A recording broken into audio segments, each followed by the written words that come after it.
Olá, seja bem-vindo ao podcast Minha Lição de hoje. Estamos na quarta-feira, 18 de novembro de 2020. O tema de hoje é Homens e Mulheres Sábios.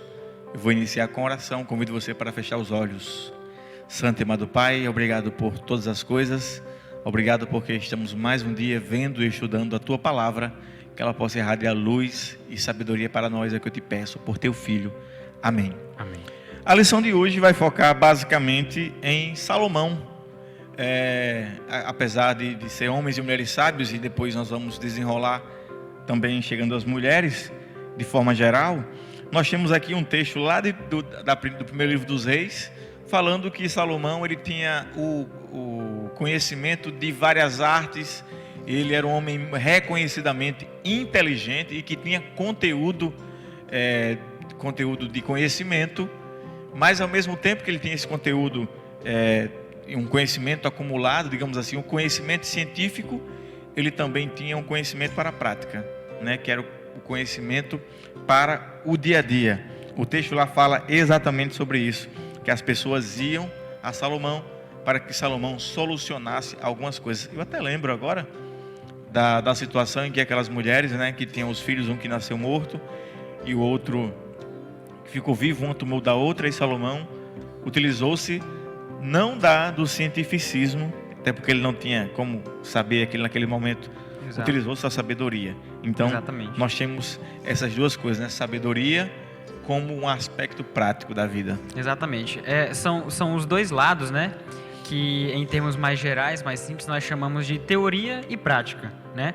Vemos aqui nesses versículos que Salomão ele tinha o conhecimento teórico, tinha o conhecimento de livros, ele tinha o conhecimento de coisas que ele estudava, parava um tempo, separava um tempo no seu dia para estudar, para estar conhecendo. Mas essas coisas, elas também podem levar a um conhecimento prático, e outras coisas da vida, que não dependem necessariamente de livros, também levam ao conhecimento prático. Por exemplo, se você está andando pela rua, passa por uma viela, naquela viela você é assaltado, na próxima vez que você estiver andando por aquela mesma rua, você não vai passar por aquela mesma viela, porque foi a viela em que você foi assaltado, e pode ocorrer novamente.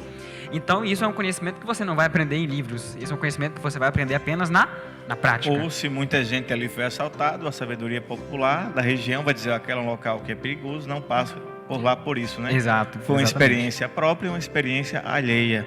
E exatamente isso que significa e simboliza os textos sapienciais da Bíblia, que são os livros de Salmos. Lembre que os Salmos são louvores, e louvor é de experiência, o louvor é experiencial. Então, são sentimentos, são ocasiões de cada indivíduo, emoções de cada indivíduo. Mas também nós temos os provérbios, e aí o texto da lição de hoje fala bem sobre isso, né? Os provérbios é exatamente isso, práticas da vida em que você viu ou você observou de maneira repetida e então tirou uma lição para você. O provérbio inteiro, do capítulo 1 ao capítulo 31, que eu acho que são 31 capítulos, ele fala exatamente sobre isso e mostra as lições práticas. Veja que lá tem lições das formigas, né? Que diz, olha, vai ter com a formiga, ó preguiçoso. E aí, isso foi alguém que observou as formigas, que elas se preparavam para o inverno, né? E aí, que durante o verão fazem isso. Então, foi um conhecimento prático, de observação. Exatamente. E é uma forma que nós temos de conhecer também dos desígnios de Deus, não é? Não basta apenas você pegar um livro que fala muito sobre teologia e você achar que a partir dali você vai estar conhecendo tudo sobre Deus, né? Você também conhece a pessoa de Deus através da prática. Também conhece a pessoa de Deus através da experiência que você tem com Ele. Eu gosto muito do livro de Eclesiastes, que é um livro que é de Salomão também, onde ele vai dizer que ele experimentou de tudo. Ele observou todas as coisas, né? Observou que tudo era um ciclo, observou que todas as pessoas podiam ter as casas que quisessem, os carros que quisessem, a família que quisesse. Mas essas pessoas, através dessa observação, através desse conhecimento prático e também do conhecimento teórico, eram pessoas infelizes, né? E até no fim de tudo ele fala, tudo é uma vaidade, tudo é correr atrás do vento. porque, que nem a gente já comentou aqui na lição de terça-feira, se não me engano, nós precisamos aplicar, até mesmo o conhecimento aplicado, aplicar o conhecimento teórico à pessoa de Deus, né? Porque senão nós viveremos aqui no mundo que vive para si, e o mundo que vive para si é um mundo caótico. Eu acho interessante que a própria Bíblia se complementa. O Antigo Testamento ele foi escrito na língua hebraica e o Novo Testamento foi escrito na língua grega.